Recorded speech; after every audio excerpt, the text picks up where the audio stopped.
So the very first thing you do in the triangle pose is you take your big step to the right 4 feet minimum. So if you take this little tiny step, already it's going to be impossible for you to do the setup properly because you don't even have the step wide enough. So literally each little cue makes a difference in where you end up, okay?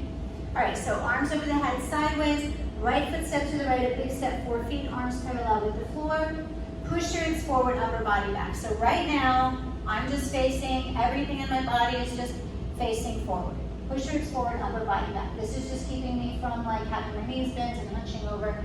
Okay, then from here, I turn the right foot, turn to the right, turn it a ½ inch more to make sure it's parallel to the mirror. So if I turn mine out parallel to the mirror, it's already there, and then I turn it a ½ inch more. No, right? I don't need to do the thing that the teacher says to do if I'm already in alignment, because then I put myself out of alignment. Comprendes? Yes? Okay, so right foot turn to the right all the way, ½ inch more, make sure it's parallel to the mirror. 2 heels in line from the side, meaning like here, versus if I were here, my heels would not be in line from the side. So 2 heels in line from the side.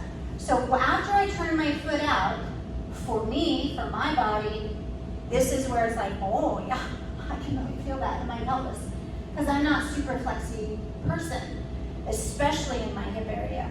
So turn the right foot out to the right. Now, right now my body's starting to resist. I can feel this stretching going on in my pelvis. Okay, and I'm still looking forward in the mirror. Everything is still facing forward and my hips are still in the same line this way, versus I'm not like doing this right now or like this, okay? Everything facing forward. So then, now when I go to bend the knee, if I just bend my knee and try to sit down with my knees in line from the side, or with my hips in line facing forward, if I do that, my knee is gonna fall forward, because for me, my hips are not open enough to do that. And for most people, they aren't, unless you are like a ballerina type body where the hips turn out. So if I just sit down with my hips facing forward, my knee is gonna collapse in. This is not how I wanna be in the pose. So in order for me to sit down with my knees in line from the side and make an upside down L, I have to get this hip to come forward. Once I push this hip forward, this knee goes back and I can come down. Okay? You with me so far? And this is what we see a lot, people get confused and they think they have to keep their hips in line this way, then they go to sit down and they're like stuck. That's as far as I can go. And then from here, they do something like this.